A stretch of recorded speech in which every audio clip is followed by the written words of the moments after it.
Hey, it's Kate with WTI, and if you're looking to do something fun in your outdoor space, lighting is always a great option. These solar lights are from Danson Decor. It comes in a set of 6. These are the navy color. They could pass for black, so they're very neutral. We have staked them directly in our outdoor rock garden. I love the way these look at nighttime. They add such a beautiful warm glow. They of course add light. You could put these on the edge of a pathway if you want to actually light your way. They're so easy to use. They come pretty much assembled. You have to take off the top and pull out the little tab to start them working. And then you just have to put the little stake that goes into the ground, and that's it. They're nice and long. You just put them where you want. In soil, they go in really easily.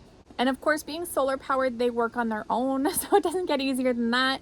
You just put them in direct sunlight, they charge up during the day, and they automatically turn on when the sun goes down.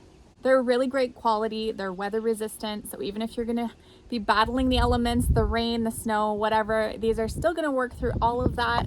So if you're looking to add a little outdoor lighting, I definitely recommend this product. I think it's an awesome addition to our outdoor space, and that's my point of view.